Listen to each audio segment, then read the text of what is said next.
வணக்கம், நான் டாக்டர் சந்தியா.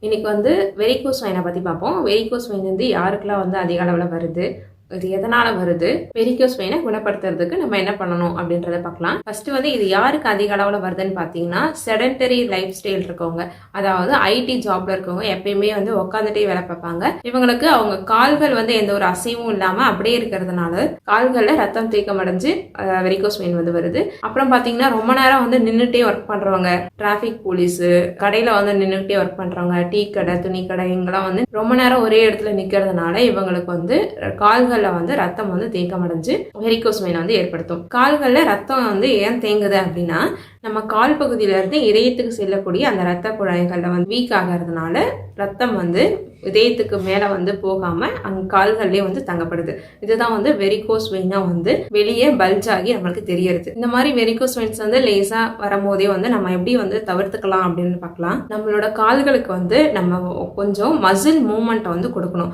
அதாவது ஒரே இடத்துல உட்காந்துட்டு இருக்காம ஒரு ½ அன் ஹவருக்கு ஒரு தடவையாவது ஏஞ்சி நடக்கணும். அதுக்கப்புறம் வாக்கிங், ஸ்விம்மிங், சைக்கிளிங் இதெல்லாம் பண்ணலாம். இதனால காஃப் மசில் நல்லா கம்ப்ரெஷன் ஆகி நம்மளோட பிளட் திரும்ப ஹார்ட்டுக்கு திரும்ப போகும். அடுத்ததா பாத்தீங்கன்னா, நம்ம தூங்குறப்போ காலு கீழே ஒரு பில்லோ வச்சு தூங்குங்க. அப்படி தூங்கும் போது நம்ம கால்கள்ல இருக்கக்கூடிய ரத்தம் நம்ம உடம்புக்கு திரும்ப வரும். நெக்ஸ்ட் காஃப் மசில் எக்ஸசைஸ்னு ஒன்று இருக்கு. இந்த காஃப் மசில் எக்ஸசைஸ் பண்ணும்போது நம்மளோட மசில் நல்லா ஆக்டிவேட் ஆகி அங்க இருக்க பிளட் சர்க்குலேஷன் அதிகமாகும். இதை நின்றுகிட்டும் பண்ணலாம், இன்னும் உட்காந்துட்டு இருக்கப்ப கூட இந்த மாதிரி எக்ஸசைஸ் பண்ணலாம். நம்மளோட உணவு பழக்கத்தையும் மாத்திக்கணும். நம்மளோட உணவுகள்ல நிறைய பச்சை காய்கறிகள், பச்சை கீரைகள் இதெல்லாம் சேர்த்துக்கணும். அதே மாதிரி விட்டமின் சி சத்து இருக்க ஆரஞ்சு, கொய்யா, லெமன் இதெல்லாம் ஆட் பண்ணிக்கணும். அப்புறம் பாத்தீங்கன்னா, பாதாம், வால்நட்டு, மீன்கள், சன்ஃபிளவர் சீட்ஸ் இதெல்லாம் நம்ம உணவுல சேர்த்துக்கிட்டு வரணும். இதனால நம்ம கால்கள்ல இருக்கக்கூடிய பிளட் சர்க்குலேஷன் அதிகமாக வெரிகோஸ் வெயின் குணமாகும். தேங்க்யூ ஃபார் வாட்சிங்.